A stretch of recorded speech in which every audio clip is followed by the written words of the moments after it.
ត្រីដែលមានការស្នើសុំថាសុំឲ្យបង្កើតវីដេអូទាក់ទងនឹងរបៀបចូលទៅប្រើប្រាស់អញ្ចឹងចូលទៅប្រើប្រាស់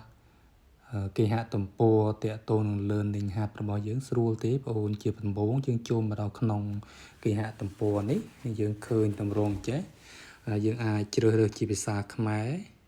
ឬក៏ភាសាអង់គ្លេសបងប្អូនជ្រើសរើសភាសាអង់គ្លេសវានឹងចេញភាសាអង់គ្លេសចឹងមកហើយបងប្អូនដែលអត់ចេះភាសាអង់គ្លេសអាចជ្រើសរើសភាសាខ្មែរបានដោយចុចលើនេះយើងคลิกលើកន្លែងហ្នឹងនឹងចេញជាភាសាខ្មែរណាហើយនេះខ្ញុំនឹងជ្រើសរើសជាភាសាខ្មែរយើងចេញជាភាសាខ្មែរអញ្ចឹងធ្វើម៉េចដើម្បីចូលទៅសិក្សាវគ្គណាមួយនៅលើគេហទំព័រ Learning Hub របស់យើងមានពីររបៀបណាទី1បងប្អូនអាចចូលមកដល់ចុះនៅក្នុងលើនេះផ្ទាល់តែម្ដងឃើញមកដល់គេហទំព័រយើងទំព័រដើមមានកន្លែងចុះឈ្មោះអញ្ចឹងនេះអញ្ចឹងបងប្អូនអាចប្រើចុចពាក្យលេខវាចុះឈ្មោះហ្នឹងទៅបាទបងប្អូនចុះឈ្មោះទៅវានឹងនាំបងប្អូនចូលទៅក្នុងកន្លែងគណនីកន្លែង account នេះបើសិនណាចូលមកដល់កន្លែងនេះបើសិនណាបងប្អូនធ្លាប់បានមានគណនីហើយយើងវាយគណនីរបស់យើងចូលមកណាវាយគណនីរបស់យើងចូលមក password យើងចូលឬក៏មិនអញ្ចឹងទេបើសិនណាយើងធ្លាប់lock ចូលជាមួយនឹង Gmail account របស់យើងបងប្អូនអាច lock ចូលបានប៉ុន្តែក្នុងករណីនេះខ្ញុំចង់សម្ដៅលើអ្នកដែលថ្មីមិនដែលចូលរៀនមិនធ្លាប់បានចូលគេពីមុនសោះអញ្ចឹងបងប្អូនអាចចូលកន្លែង register នេះយើងឃើញនេះចុះឈ្មោះណាកន្លែងនេះមានថា register ឬក៏ចុះឈ្មោះអញ្ចឹងបងប្អូនចុចយកកន្លែងចុះឈ្មោះនេះមកបាទចុះឈ្មោះវិញនឹងនាំបងប្អូនដល់កន្លែងនេះបងប្អូនអាចបំពេញឈ្មោះរបស់យើងនៅកាន់នេះខ្ញុំដាក់ឈ្មោះខ្ញុំណាឥឡូវឈ្មោះខ្ញុំគឺសៀហើយឈ្មោះរបស់ខ្ញុំនូរៈអញ្ចឹងសៀនូរៈឈ្មោះរបស់ខ្ញុំសៀនូរៈខ្ញុំចង់គេហៅមិនចង់ឲ្យហៅថានូរៈក៏បានដែរណានូរៈសៀជាងមកបាទនូរៈសៀចង់បញ្យល់បន្តិចកន្លែងឈ្មោះនេះគឺថាសូមឲ្យចុះឈ្មោះផ្លូវការព្រោះហេតុអីបើសិនណាបងអត់ដាក់ឈ្មោះផ្លូវការទេពេលដែលយើងដាក់ឈ្មោះយើងប្រើ nickname ដល់ទៅពេលចេញសញ្ញាបត្រមកវាអត់ចំឈ្មោះយើងអញ្ចឹង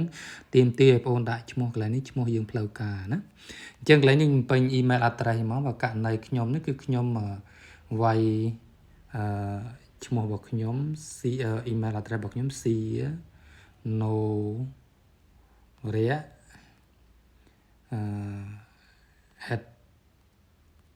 @gmail ចឹងមកបាទហើយបងប្អូនអាចបំពេញឈ្មោះខ្លួនឯងបានឈ្មោះណាក៏បានស៊ីសងលើយើងទេឲ្យពេញ password យើងដាក់ password ដែលយើងចង់ដាក់មកឥឡូវក្នុងនេះវាឲ្យយើងឧទាហរណ៍ប៉ុន្តែខ្ញុំលើកទឹកចិត្តឲ្យយើងបំពេញ password ឲ្យខ្លួនឯងក្នុងនេះ password ដែលយើងគួរដាក់ខ្លួនឯងទៅដើម្បីយើងស្រួលណាអញ្ចឹងដើម្បី password របស់យើងនេះគឺយើងបំពេញដោយខ្លួនឯងមកយើងដាក់អីមួយមកសុំយើងវាយ password ខ្លួនឯងកន្លែងនេះបាទសុំវាយ password ដោយកាន់នេះខ្ញុំដាក់ password ខ្ញុំដាក់ឲ្យមើលសិនទេមកខ្ញុំដាក់អូខេខ្ញុំដាក់ S ហើយខ្ញុំវាយ password របស់ខ្ញុំទៅហើយខាងក្រោមនេះដូចគ្នាដែរយើងបំពេញ password បន្ថែម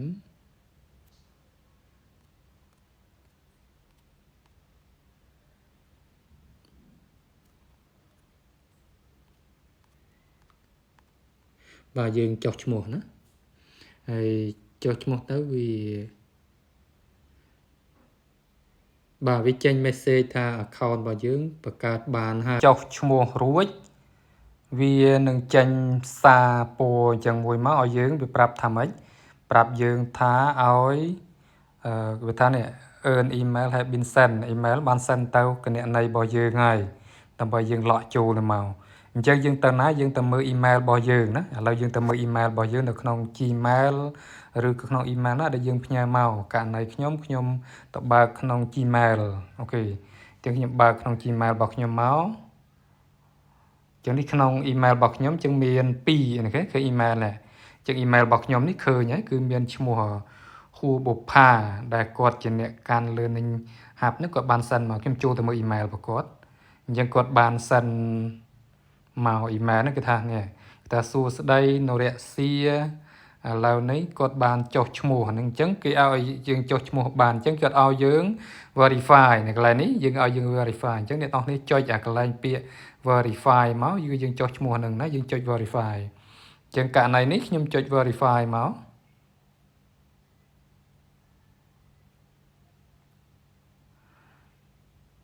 បាទអញ្ចឹងនេះយើងចេញសារមកនៅគេបានចុះឈ្មោះបានសម្រេចហើយគេអញ្ចឹងវា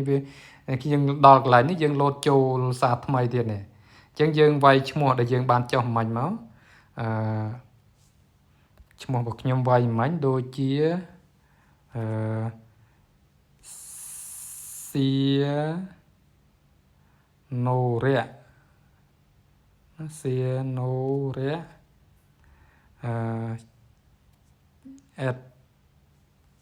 @gmail ចឹងមកហើយខ្ញុំវាយ password ណាវាយខ្ញុំឲ្យស្រួលចាំខ្ញុំវាយ password ហើយស្រួលអ្នកនរគ្នាបើអាចលក់ចូលវាយ password នេះក៏បានឬក៏យើងចុចកន្លែងនេះយើងចុចយក Google នេះក៏បានដែរបើសិនណាយើងមាន email របស់យើងគឺ Gmail ណាឥឡូវខ្ញុំវាយ password សិនខ្ញុំវាយ password សិនបាទអញ្ចឹងខ្ញុំលក់ចូល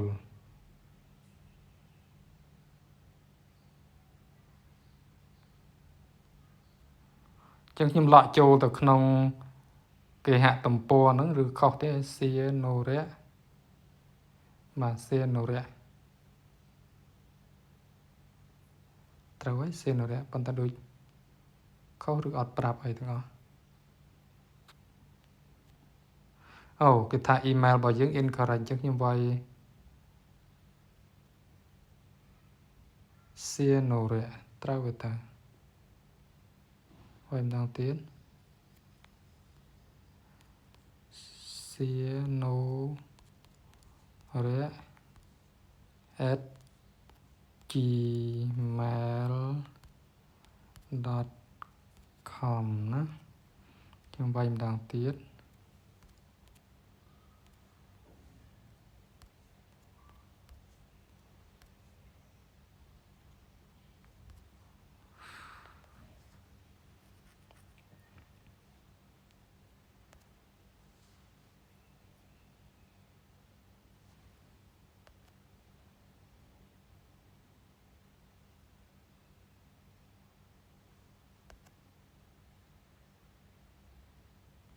នេះក៏ខុសទេវាថា email ហ្នឹងអត់ត្រូវ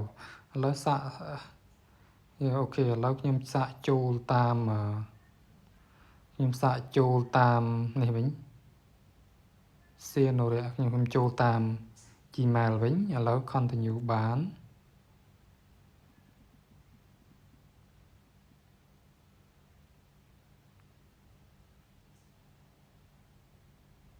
បាទខ្ញុំឥឡូវខ្ញុំចូលបានហើយតាមរយៈGmail របស់ខ្ញុំអញ្ចឹងចូលមកដល់នេះមានន័យថាយើងមានគណនីអញ្ចឹងយើងធ្វើមកយើងទៅតននេះយើងអត់ទាន់មានអីទាំងអស់គណនីរបស់យើងមានតែឈ្មោះនេះឥឡូវខ្ញុំកំពុងចូលទៅវគ្គសិក្សាណាមួយដែលយើងពេញចិត្តណាអូខេឥឡូវវគ្គសិក្សារបស់យើងមាន2បងប្អូនខ្ញុំសុំទៅបដូរជាភាសាខ្មែរដោយសារអាចថាបងប្អូនមួយចំនួនគាត់មានចេះភាសាអង់គ្លេសអញ្ចឹងខ្ញុំដូរទៅភាសាខ្មែរអញ្ចឹងយើងចុះប្រើប្រាស់គេហទំព័រនោះបានជោគជ័យហើយអញ្ចឹងបងប្អូនជាយុវជនចង់ចូលវគ្គសិក្សាដែលតាក់ទងយុវជនបងប្អូនអាចមើលកន្លែងនេះមកយើងចុចនឹងវគ្គសិក្សាដែលតាក់ទងយុវជននឹងមកណាយើងចុចលើវគ្គសិក្សាតាក់ទងយុវជនមក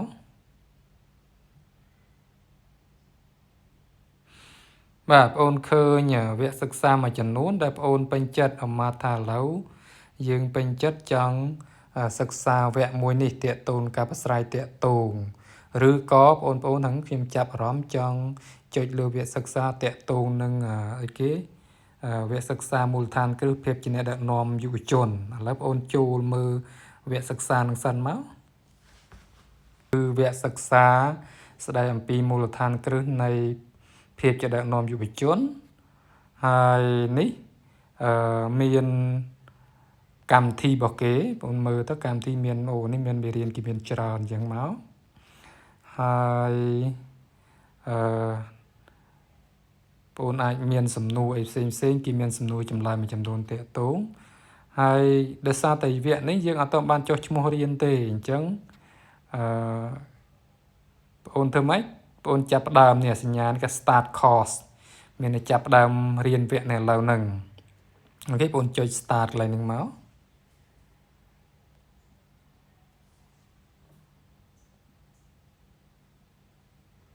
បាទឥឡូវនេះវាកំពុងនាំយើងទៅកាន់វគ្គសិក្សាភាពជាអ្នកដឹកនាំមូលដ្ឋានអូខេអញ្ចឹងមានកន្លែងនេះពេលបងចាប់ដើមរៀនវានឹងចេញសញ្ញាស្វាគមន៍ការចូលមកកាន់វគ្គសិក្សាភាពជាអ្នកដឹកនាំសូមអ្នកអាចចាប់ដើមរៀនឡើងនេះបានអញ្ចឹងយើងចុចបិទអានេះមកយើងចាប់ដើមរៀនអញ្ចឹងនៅកន្លែងនេះបងឃើញវាឃើញមេរៀនទាំងអស់ដែលយើងមានណាឥឡូវដើម្បីចូលរៀនធ្វើម៉េចនៅកន្លែងនេះយើងបិទអាសញ្ញាខ្វែងនេះមកបិទសញ្ញាខ្វែងនេះបងចូលមកដល់មេរៀនដំបូងនេះនឹងឥឡូវយើងមានមេរៀនអញ្ចឹងមេរៀនវគ្គសិក្សាខុសៗគ្នាមានវគ្គសិក្សាខ្លះជាវីដេអូផងជាអក្សរផងអញ្ចឹងបងអាចមើលជាវីដេអូអក្សរនេះក៏បានបងអាចមើលជាវីដេអូយ៉ាងកាន់នេះបងអាចមើលជាវីដេអូគោលបំណងនៅក្នុងជំពូកនេះពេលរៀនចប់អ្នកអាចបញ្យល់ពីអត្ថន័យនៃភាពអ្នកដឹកនាំមើលឃើញពីសក្តានុពលភាពដឹកនាំនៅក្នុងខ្លួនបាទនៅក្នុងវគ្គនេះបងឃើញហើយខ្លួនអ្នកដទៃបញ្យល់ពីភាពខុសគ្នារវាងភាពដឹកនាំនិងការគ្រប់គ្រងពពណ៌នាអំពីលក្ខណៈរបស់អ្នកដឹកនាំដ៏មានប្រសិទ្ធភាពអញ្ចឹងវគ្គនេះយើងសិក្សាចប់ហើយមិនអញ្ចឹងបើយើងចប់ហើយបងធ្វើមិនទៀតបងអាចនេះចុចអាកន្លែងសញ្ញាខ្វែងខាងក្រោមនេះដាក់ថា complete ណាបាទ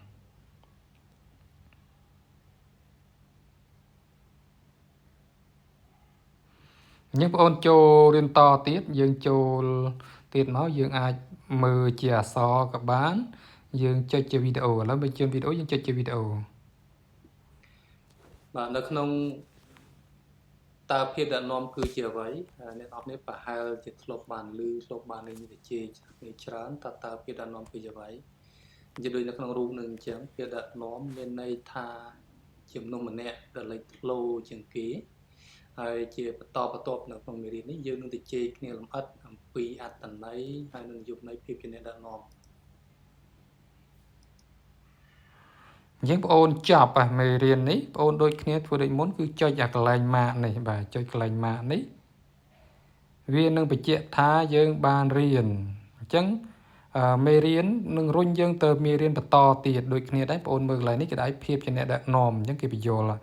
នេះអានេះរូបខាងក្រោមគេបញ្យល់ជាអក្សរគេបញ្យល់ថាភាពជាដឹកនាំមិនមកយើងអាចបរិយមើលបានបងអាចមើលជាវីដេអូក៏បានដែរណាបើមេរៀនដែលមានវីដេអូយើងអាចមើលជាវីដេអូអញ្ចឹងវានឹងចេញជាវីដេអូអញ្ចឹងដូចមុនអញ្ចឹងអំពីភាពអ្នកដឹកនាំឥឡូវយើងមើលរូបភាពណាយើងឃើញរូបភាព3នៅទីនេះរូបភាពទី1មានមនុស្សមួយក្រុមធ្វើការជាមួយគ្នាមានធ្វើការជាមួយគ្នាហើយរូបភាពនេះមានមនុស្សកំពុងតែធ្វើការជិះទូកហើយមានម្នាក់កំពុងឆ្លប់មើល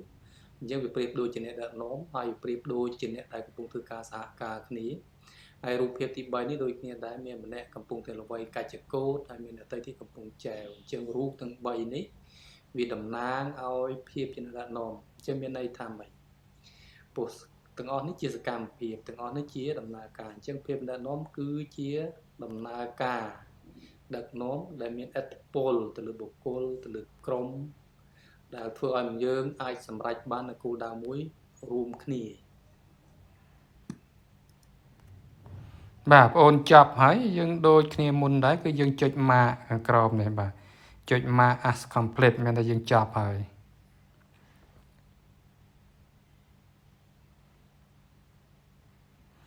មិនចឹងបងអូនរៀនបន្តបន្ទាប់របៀបនេះរហូតទល់តែចប់ហើយបងអូនសូមយកចិត្តដាក់ខាងលើនេះខាងលើនេះបងអូនឃើញសញ្ញា 5% មិញមានន័យថាយើងរៀនបាន 5% យើងនៅច្រើនទៀតហើយចប់អញ្ចឹងរៀនបងអូនកត់សម្គាល់ខាងលើនេះយើងឃើញមានសញ្ញា ប្រាប់យើងថាយើងបញ្ចប់ខាងក្រោមនេះពេលដែលយើងរៀនចប់គឺយើងចុចម៉ាកបន្តបន្ទាប់អញ្ចឹងបងប្អូនបន្តធ្វើដូចនេះរហូតដល់ឲ្យយើងរៀនចប់វគ្គសិក្សារបស់យើងណាបាទអរគុណច្រើនសូមបន្តរៀនឲ្យបានចប់ទាំងអស់គ្នា